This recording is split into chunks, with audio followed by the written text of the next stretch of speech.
Good morning, everyone. Let me know if you guys can hear me. We're going to get started here shortly, just waiting for a couple more people to join. Thank you guys for joining this morning. I'm going to go ahead and start sharing my screen, and you guys can let me know if you guys see me here. Can everybody hear me okay? Yes. Okay, awesome. Thank you.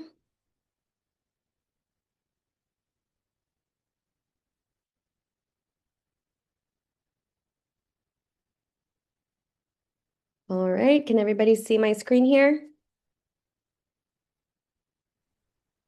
Yeah. Okay, awesome.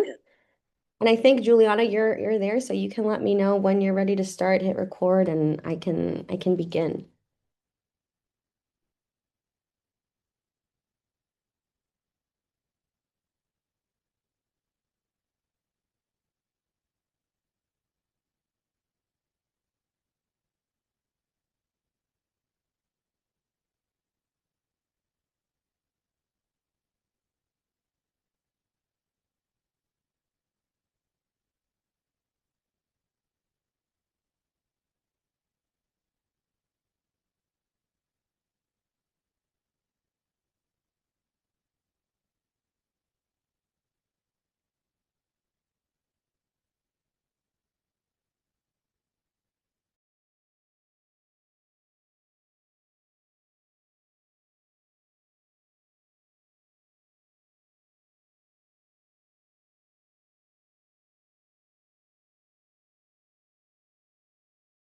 All right, let's start at 11:05 just to give them a couple more people to join and then we'll begin.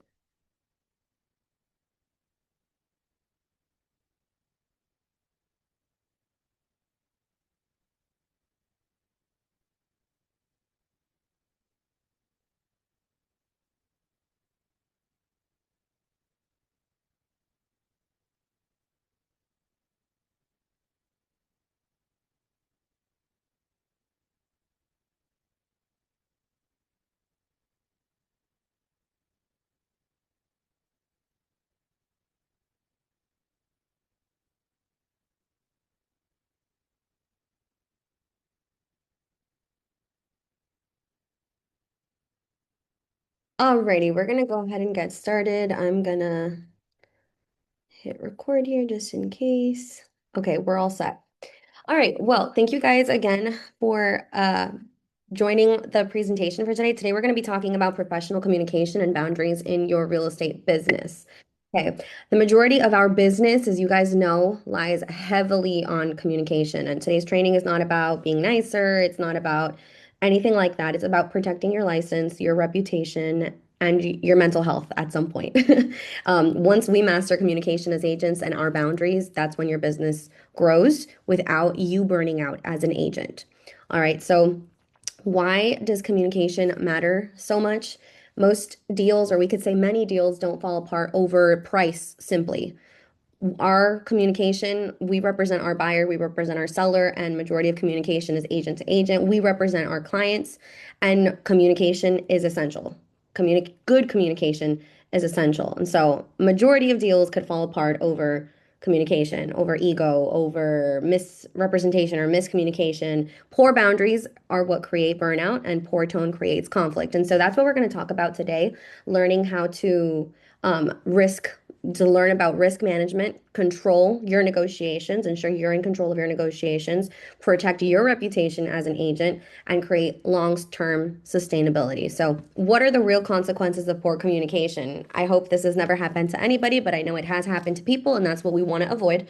The real consequences of poor communication are lawsuits for misrepresentation, commission disputes, broker complaints, DBPR complaints from your clients. Your clients can easily look up your license number, file a complaint against you, negative online reviews, and emotional burnout. I don't know about you guys, but sometimes we take, I know, for example, it's happened to me and I've been guilty of it. We take our transactions very, very seriously and we take them personal and we treat them like our baby and we want them to work out and we treat our clients like family. At least majority of agents do that. But when that does happen, whenever something doesn't work out, it can create emotional burnout. And so it's important for us to learn how to navigate that. So that's what we're going to be talking about today. And I want to start off with the foundations of professional communication, beginning with point number one is a neutral tone is always going to win in a deal.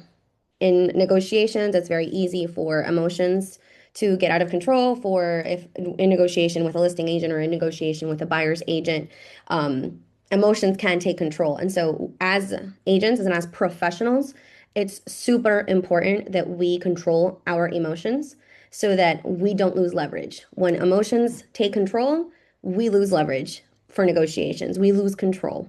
Neutral tones are what creates control within a negotiation and within a business deal.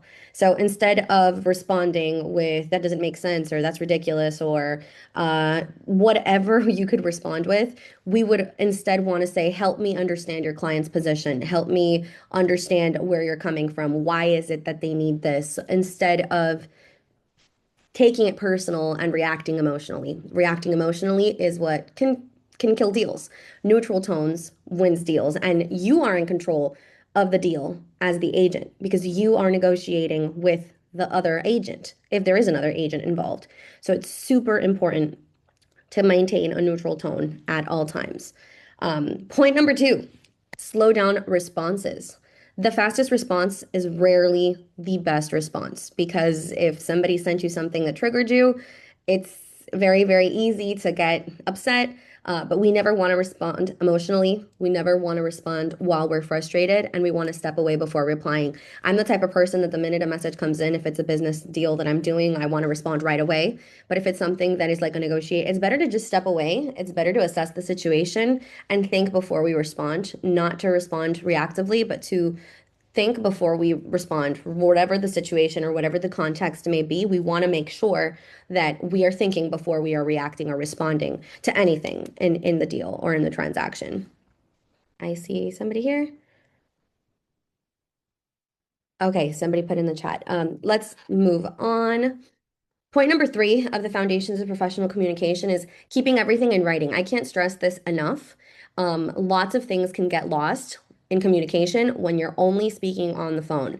And I know that it's very common for us to pick up the phone just because it's easier. Sometimes we're on the road, we're driving, we're going from showing to showing, or we're at a listing appointment, or whatever the case may be, and we can't respond via text in that moment, or it's, some a longer conversation. And I don't know how many times you guys have gotten a call or you've picked up the phone to give a call and say, hey, I think it's just easier to speak, on the phone rather than text, right? Because it's faster, it's more efficient.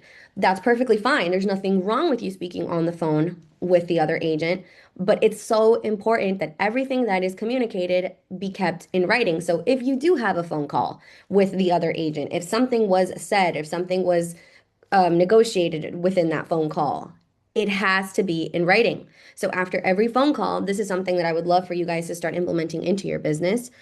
Send an email saying, per our conversation, confirming this and this and this is what was said, whatever the conversation may be about, whether it's your commission, whether it's contractual clarity. Sometimes there's vague things in the contract that need clarification. If it's a timeline compliance, if it's an inspection, related topic, an inspection dispute, whatever it is, it must be in writing because if it's not in writing, it didn't happen.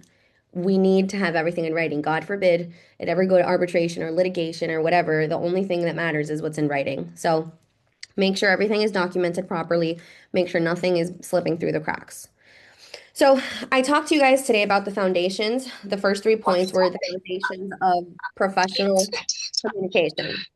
Now I want to talk to you guys about client boundaries, and this is something that will help you personally in your business. Something that we say here in the West Palm Beach office all the time is that you are the owner of your business. You run the show. You are your own boss, and you are the one that makes business decisions. You determine whether you work 24/7 for your clients. You determine whether you only work 9 to 6. You determine if you answer on the weekends. You determine that, and we won't tell you how to run that. You decide that because you make those business decisions. However, just to implement client boundaries is essential to prevent your burnout. Because in this business, in this industry, I think we all know that we're pretty much always working. They have access to our cell phone number, so they can call us on the weekend.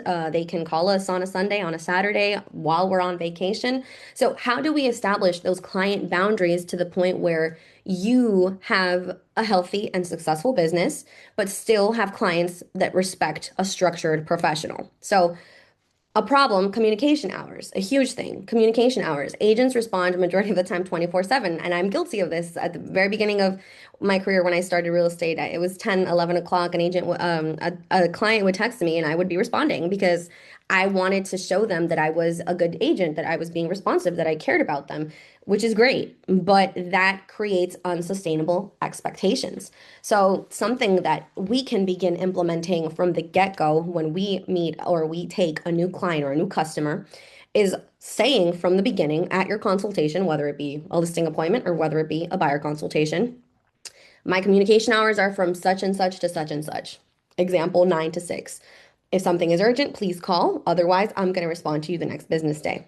This creates healthy boundaries between you and your client because majority of us have families, majority of us have lives, and after 6, we don't want to be dealing after 7, after 8, you determine what time that is. We don't want to be dealing with business problems. And we don't want to bring that to our households. We don't want to bring that to our families. We don't want to bring that to our safe space, which is our home, our environment, right? So you can determine from the very beginning what your hours are as a professional. Even on Google Business, on your Google Business profile, for those of you who have it, if you don't, I recommend you get one. But even on your Google Business profile, you can determine what your hours are from this hour to this hour. And it's very healthy for you to implement that into your business in a way where your clients respect it. This prevents your burnout. This prevents you going crazy, protects your mental health as a person. It creates structure in your business. It creates a professional business, a professional that you are, and it increases your clients' respects. When you put boundaries with your client, you're like, oh, this person is a busy person. This person has structure. This person is a professional. In the same way that an attorney's office has hours and you can't reach them after a certain time, title companies close at 5, that same way you can structure your business. And it's a way that you can implement client boundaries, setting communication hours. And people do respect structured professionals. So it's something that you can begin implementing into your business, something that I definitely have. Something else that we can start implementing with client boundaries is text versus email versus call.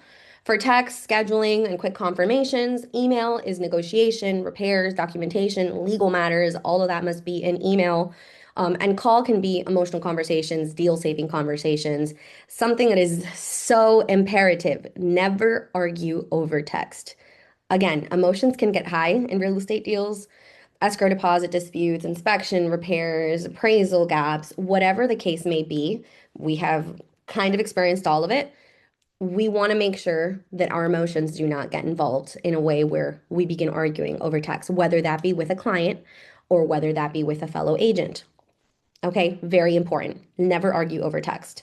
We can have phone calls that, emotionally support our clients because we all know we have had those clients that need a little, hand holding or need a little bit emotional support, especially first time home buyers or, sellers that are selling, a house that they don't want to part with, whatever the case may be. We want to ensure that we never argue over text. Email should be always negotiation, repairs, documentation, legal matters. Text can be for scheduling and quick confirmations, and calls can be for emotional conversations and deal saving conversations. If anything important is said via call, we send an email saying, per our conversation, just want to confirm that this and this and this was said. If I misunderstood something, please let me know. Super important. If anybody wants to pitch in or say anything or has any questions so far, you guys can let me know on mute and you guys can chime in. All right, next, clients who bypass you. This is super important. I'm sure it's happened once or twice to all of us at some point, and if that hasn't happened, it probably will at some point. Clients who bypass you, there are always those clients, whether it be a tenant, a seller, or a buyer, that somehow have the contact information for the other party, whether that be, let's say, a buyer has the seller's number, and they try to bypass you as their agent and go directly to the seller. This is, and I'm talking not a new lead. I'm not talking a new buyer, a new seller, a new client. I'm talking about someone that you have a buyer broker agreement with, you have a listing agreement with, that you're in an active deal, and they're trying to communicate directly with each other. That should not happen. Okay, there are agents in place for a reason. And just an example of a real scenario. A buyer emails the listing agent directly, for example. Why should this not be happening? This creates legal risk. It can create confusion. It can create miscommunication, loss of control. Because what if you had negotiated something with the agent and now the buyer is emailing you directly as the listing agent and saying, hey, I actually want this. And now the other agent doesn't know about it. And it just creates confusion. It shouldn't be happening. So, something professional that can be said, just a professional script to ensure clarity and proper representation. I kindly ask that all communication go through the respective agents. This protects your fiduciary duty. It's happened to me in the past where a buyer has emailed me directly as the listing agent, and I reach back out to their agent and say, hey, your client reached out to me. Please ensure that they are aware that all communication must be agent to agent to avoid any confusion and to protect yourself. You don't ever want to say, have it happen where the buyer says, oh, but the listing agent told me this, this, and this. We don't want that. We don't want confusion. We don't want loss of control in that deal. It should be agent to agent always. It does happen, but we want to avoid that from happening to prevent any future problems or miscommunication because that does end up causing problems in deals. And we don't want that. We want to get the deal to the closing table. That's what we all want. Okay, there are also over-dependent clients. Some clients want, like I mentioned before, that emotional support. They want daily reassurance. They need constant updates. They panic frequently. I'm sure we've all at least at one point dealt with a client like this. Instead of reacting constantly, set expectations with those clients. It's okay to do that. It's okay to tell them, hey, I'm going to update you every Friday, even if there's no change. Control the flow of information. I know that there are sellers that are overly always like, want those updates. Then are those buyers like, hey, what's going on? Is everything okay? Like they need that emotional reassurance or those constant updates. Set expectations from the very beginning because those transactions are draining if you don't set those expectations. You'll be getting a phone call from them every single day and you'll be needing to do daily reassurance. And instead of being a realtor, now you're a therapist. And we want to set those expectations from the very beginning with them. Hey, listen, I will take care of this. I just got a chat in the messages in the meeting chat. I got my seller literally befriended the buyer mid-transaction, started hanging out and communicating with each other. You see, which is that's fine if it ends up getting to the closing table, but if they start negotiating with each other without you and then there's miscommunication, that can become a huge problem. So we want to avoid that. They can become best friends all they want, but any negotiation still has to be strictly agent to agent. And that's something important that both agents need to enforce. If you don't enforce it as an agent, then they're going to do whatever they want.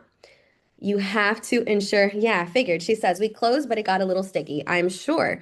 Because again, family and friendship deals, those are just, you would think those would be the easiest, but those end up being the trickiest. So, super important that you as an agent make sure that those boundaries are being set and those expectations are being set. And it's okay for you to call your client and say, hey, you are you are crossing a line here. You need to ensure that all communication is directly through me.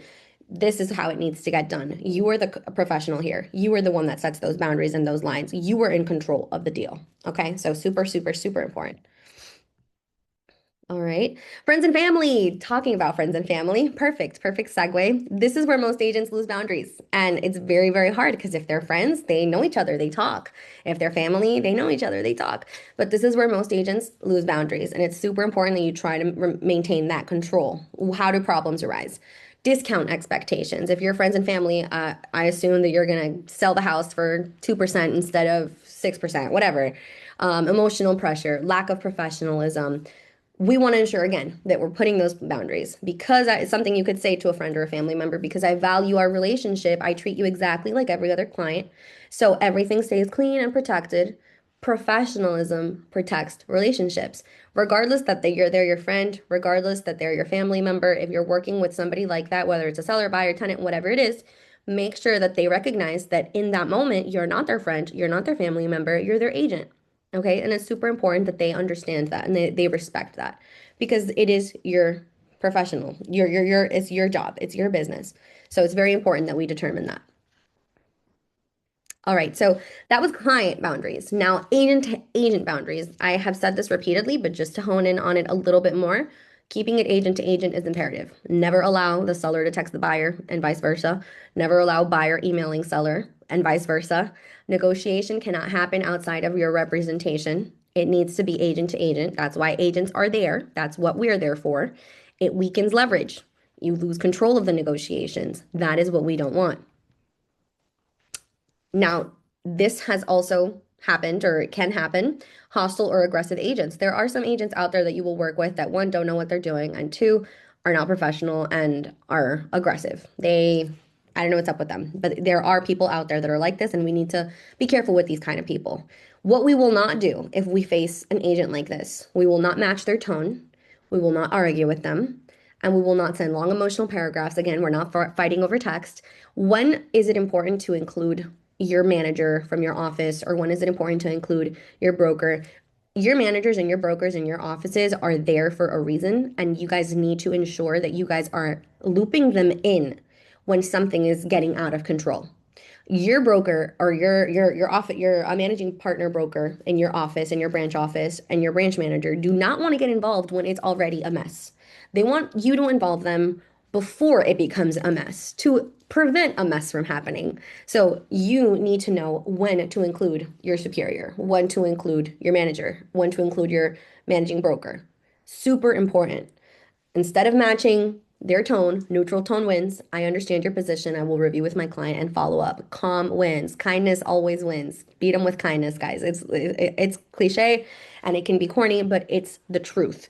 It's very easy for us to lose control, especially, like I said, when we have emotions tied in, especially if you're representing a friend or if you're representing a family member. If you're negotiating on their behalf, you're going to bat for them. So it's very, very, very easy to lose control of your emotions, and that's what we cannot do. All right, commission clarity. For your commission, this day and age, we already know that we must always have our buyer broker agreement and our listing agreements always signed. This is something also that I do want to bring up because I have had a couple agents that I have seen that do this. When they're working with a family member or they're working with a friend, they forget to get their listing agreement signed. Do not forget to get your listing agreement signed. That is what gives you permission, legal permission to list that property. God forbid there's a falling out between you and that family member. What are you going to do? Make sure that just because they're your friend or your family member, you're not bypassing what you know you're supposed to do as an agent. Always get your buyer broker agreement signed and always have your listing agreement signed. Always. Your commission needs, at the end of the day, we're all here to put food on the table. We're all here to make our bread, to make our money. Commission clarity is important. Everything must be written, everything must be confirmed, and everything must be clear. Ensure that your compensation agreement is signed at the time that you send the offer. And if you want to do an extra step to protect your commission, for those of you who don't know, and I can show it here if you guys have questions on it or don't know where to find it, in our Bold Trail, in our company library, you can find a GG rider. It's literally GG. That rider protects your commission. It says that the offer that you are sending is contingent on an executed compensation agreement within 3 or 5. You can determine how many days you want to receive the compensation agreement. So very important. Sometimes they could send you the executed offer, but don't sign the compensation. And if they don't sign it, oops, sorry, not paying. We don't want that to happen. We don't. It's not common, but it could happen, and we want to avoid those sneaky people that try to not pay you. Okay. So never rely on, we'll figure it out at closing. Never rely on word of mouth. It must be written, it must be confirmed, and it must be clear. Okay. Super important. This is your money. I don't think anybody plays about their money. So commission disputes destroy brokerage relationships, and that's what we want to avoid as well. Ensure everything is in writing. Okay. Agent to agent boundaries, again, inspection and repair negotiations. I feel like most of the times, negotiations and emotions can get high during inspection negotiations and during appraisal negotiations. A common mistake, agents argue emotionally over repairs.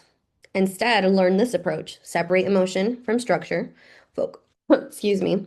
Focus on contract rights. Make sure you know and understand the as is contract. Read it, study it, understand it. What are your client's rights if you're representing the buyer, if you're representing the seller? Okay, understand what they are required to do and understand what is just a buyer request. Understand the difference. Stay neutral in tone. Instead of saying that's ridiculous, my client is not going to pay $20,000 or getting upset and speaking this way, you remain professional.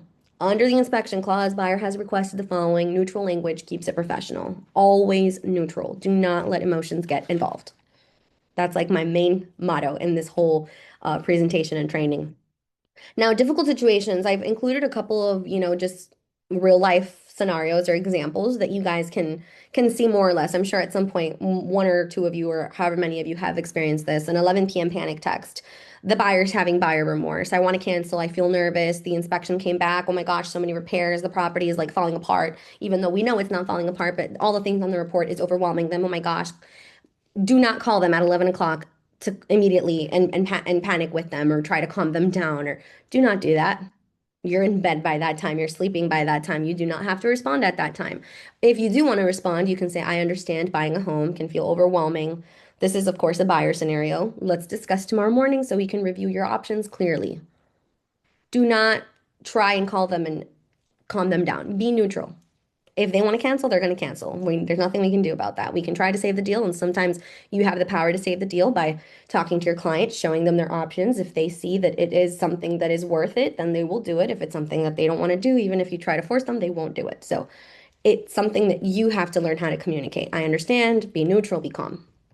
Another scenario, rude agent email instead of defending yourself, instead of, clapping back, which I know most of us would love to do because we don't like taking it.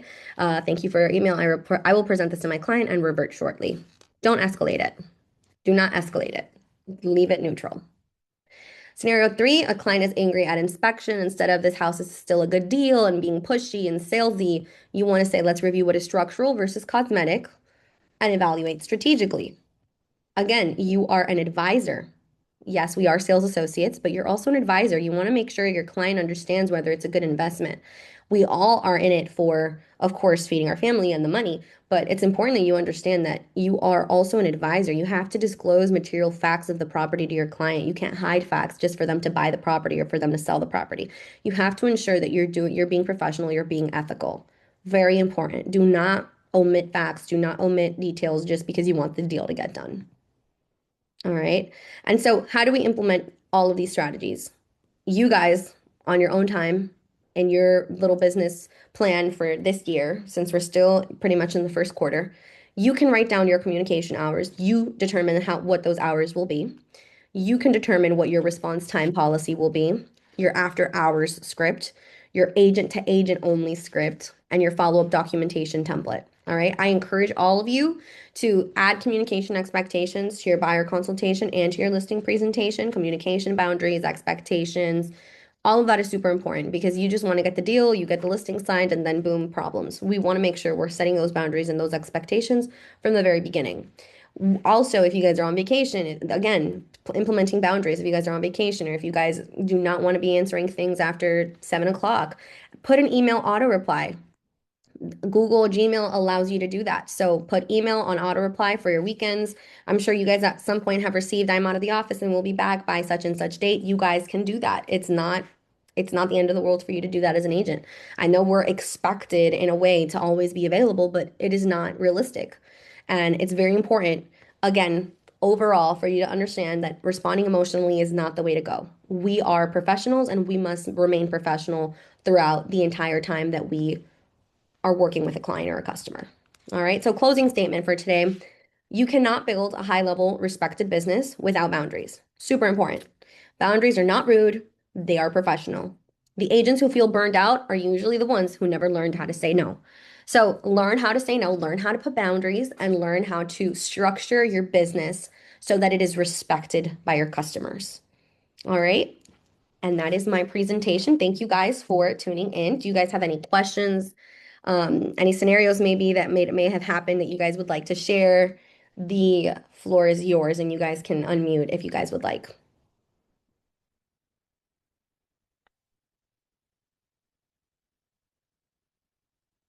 I did put my information on here for you guys in case you guys ever have any questions. For those of you who don't know me, I am Yolanda. I am the branch manager for our West Palm Beach office.